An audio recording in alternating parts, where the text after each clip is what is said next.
existem faixas etárias específicas que são mais suscetíveis a desenvolverem esses transtornos psicológicos por causa do body shaming? Você falou da adolescência, a adolescência, então, é mais suscetível? Olha, aí a gente tem que ter muita cautela em pensar sobre esse assunto, porque seguramente o adolescente ele é bastante suscetível, porque de fato ele tem uma insegurança enorme, psíquica ainda, ele não está muito seguro de quem ele é, o que é que ele vai ser na vida, né? E existem hoje muitas poucas promessas de futuro para o nosso adolescente no nosso país, né? Passamos por momentos de muita instabilidade. O adolescente ele não tem certeza se ele vai ter um emprego, se ele vai ter uma carreira, o que é que ele vai ser quando ele crescer. Então, ele está bem mais suscetível, digamos assim, a essa dependência de ser aprovado pelo corpo. Até porque ele tem um corpo que também ele desconhece. Ele largou há pouco o corpo de criança que ele carregou por tanto tempo, né? Ele está fazendo o luto do corpo infantil e está se reconhecendo nesse novo corpo. Então, sim, o adolescente precisa da aprovação externa em relação ao seu corpo. Isso é claríssimo e é muito importante que a gente entenda. Por isso, ele sim, ele é bem mais suscetível às redes sociais, no sentido de que ele tenta, então, copiar um modelo, né? Tenta parecer como algum ídolo, né? Ele vai vendo quem são os famosos, que são bem aceitos, pseudo-aceitos, né? Porque a gente sabe que isso são criações, né? Sim. Bom, mas o adolescente, então, sim, ele é bastante suscetível, mas a gente vê hoje que não é só o adolescente, a gente vê mulheres, mulheres da minha faixa etária, na casa dos 50 anos, dos 60 anos, né? O quanto essas mulheres hoje também são consumidoras de todas as formas possíveis de cirurgias plásticas, tentando rejuvenescer um corpo, né? Tentando dar a esse corpo um contorno que não seja o da própria idade. Porque a gente sabe que também no nosso país o velho é descartável. Aliás, não só no nosso país, no mundo inteiro, né?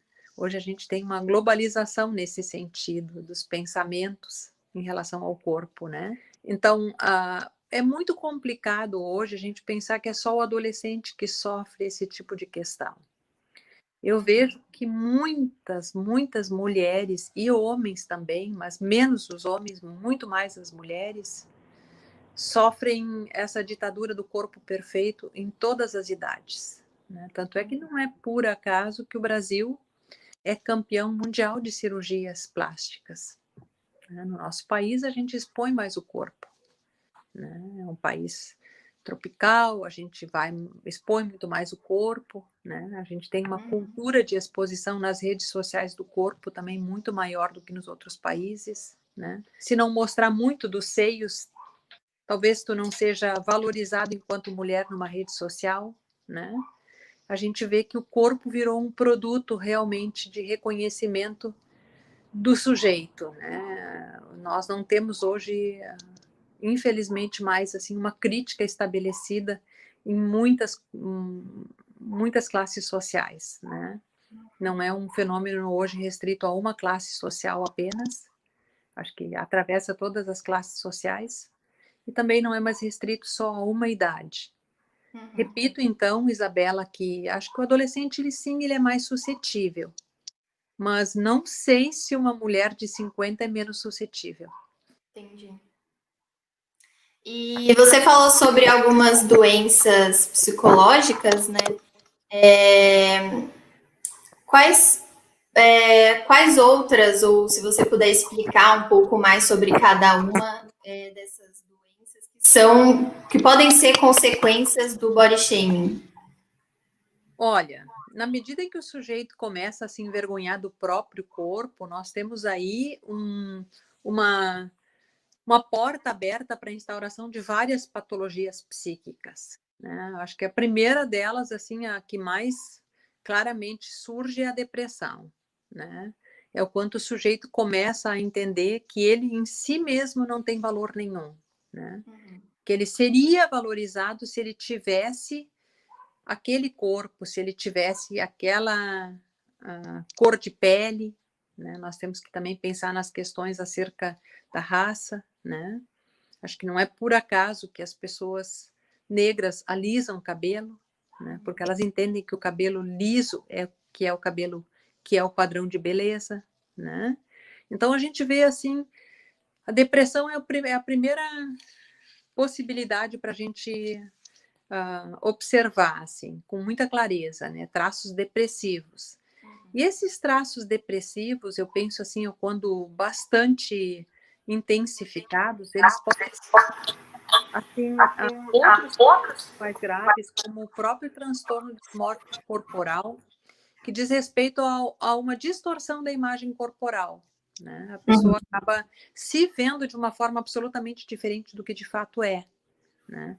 Mesmo emagrecendo, a pessoa continua se vendo gorda, a pessoa tem uma marquinha no rosto, ela vê isso como uma enorme marca, como uma fenda, como uma ruptura na pele do rosto, né?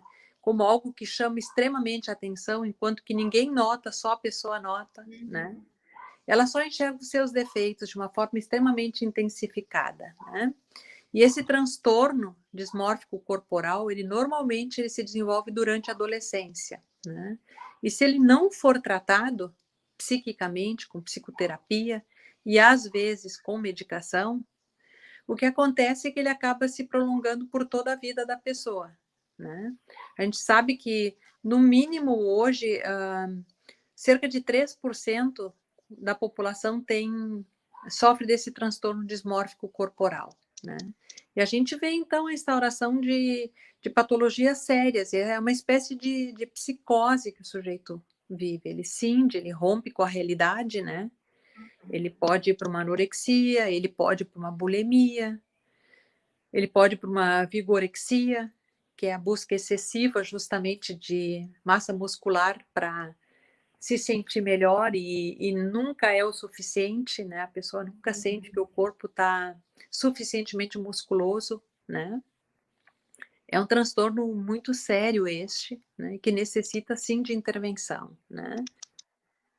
Eu estava pesquisando sobre essas doenças psicológicas e me apareceram duas que eu nunca tinha ouvido falar, que uma era pregorexia e a outra era drancorexia. A pregorexia, pelo que eu entendi, uma mulher grávida, ela desenvolvia anorexia, então ela não queria engordar e tal, isso acaba prejudicando o feto, né, o bebê. E a drancorexia, a pessoa trocava a alimentação por bebida alcoólica, então isso também diminuía, ajudava no estresse, essas coisas. Essas doenças existem realmente? Elas são consideradas doenças psicológicas? Sim. Assim, a anorexia alcoólica que tu citaste, né? Ela é, na verdade, um distúrbio proveniente do alcoolismo, né? Onde que a pessoa, na verdade, ela perde completamente a vontade de se alimentar, né? Fazendo ingesta de álcool, né? E isso acontece muito na faixa etária dos 20 aos 40 anos, né? Onde que realmente a pessoa acaba trocando completamente a alimentação por ingesta alcoólica, porque o álcool ele produz açúcar no corpo. E aí acaba realmente a pessoa não tendo mais fome, não tendo mais necessidade de se alimentar. E isso vai gerando consequências terríveis, porque a gente sabe perfeitamente que o álcool é uma das drogas lícitas que mais dano causa ao organismo, porque é uma droga líquida. Então, instantaneamente, pela corrente sanguínea, afeta todos os órgãos do corpo. Absolutamente todos os órgãos são afetados. Então, sim, isso acontece, né? De fato, em relação à pregorexia, né? A gente sabe o quanto, sim, tem mulheres que engravidam e não querem engordar, né? Tem horror da possibilidade de adquirirem peso na gestação.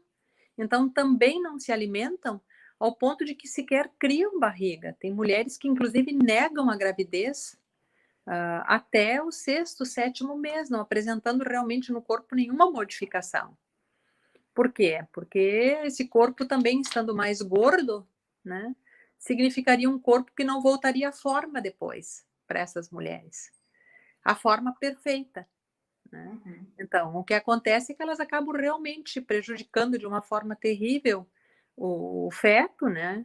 O bebê, que nasce com baixo peso, que nasce com uma possibilidade de ter cardiopatias em função justamente desse baixo peso e de todo o dano que sofreu durante essa gestação, né?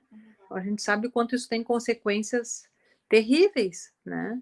E isso denota o quê? O quanto essa ditadura realmente da pessoa não poder engordar, inclusive numa gestação, é clara para a pessoa, né? Também a gente vê muito casos de mulheres que recém dão à luz e em 3 meses querem ter o corpo normal de novo, porque a famosa ganhou o bebê e em 3 meses ela estava perfeita, né? E o quanto a famosa posta nas suas redes sociais que logo depois do parto o corpo voltou ao normal, como sendo assim um troféu a ser exibido isso, né? Não respeitando inclusive o fato de que um corpo depois de uma gestação precisa de um período bastante longo para poder voltar à sua normalidade, porque é todo um processo fisiológico que acontece numa gravidez que demanda tempo para que o corpo se reestruture normalmente, novamente, né? Então a gente vê o quanto isso também está associado, né, ao fato desse desserviço de que algumas famosas fazem, desserviço para outras mulheres, inclusive, né, tentando mostrar o quanto elas são tão perfeitas que mesmo depois do parto, em 3 meses estão com a forma perfeita, né? E a gente sabe perfeitamente o quanto elas também exigiram desse corpo para que ele pudesse voltar a essa perfeição. E o quanto não respeitaram esse corpo, né? A gente recebeu aqui uma pergunta da Luciana Garbim. Ela fala, doutora Denise, como temos de criar nossos filhos, homens e mulheres, para reduzir essa pressão social pelo corpo perfeito e feliz? Bom, eu penso que é nós também, né, no próprio seio familiar, olhando muito para a forma como nós conduzimos essas questões, olhando muito para a forma como nós valorizamos a nós mesmos em cada idade, as belezas que nós temos também adquiridas com o tempo, com a maturidade, as mudanças corporais que nós temos e que nós, de alguma forma, vamos aprendendo a entender como sendo as nossas marcas de vida, né? Eu penso que isso é muito importante no seio familiar, né? E o quanto a gente tem que ensinar a todos que nos cercam a estabelecer essas críticas, a poder se dar conta que essas são falsas ideias que são criadas, né? E que, de fato, nenhum de nós é perfeito. Não existe o corpo perfeito, né? Existe o corpo real, que é o que nós temos, e existe o corpo ideal que foi produzido, né? E no corpo real, todos nós temos algo de disforme, e ali talvez é que resida realmente a nossa singularidade, a nossa diferença, inclusive a nossa beleza. Se não houver uma diferença, não seremos únicos, não seremos singulares, né? Então, o quanto a gente tem que estar ensinando isso e mostrando isso, que nessa diferença que existe a nossa singularidade, e talvez ali exista realmente o nosso traço único, né? Eu acho que é isso. Agora eu penso assim, é muito difícil tudo isso, porque eu entendi com o tempo que a gente educa em casa e a sociedade deseduca. Então, eu penso que é permanente isso. Essa educação é uma educação permanente, que não pode ser feita apenas na infância ou na adolescência.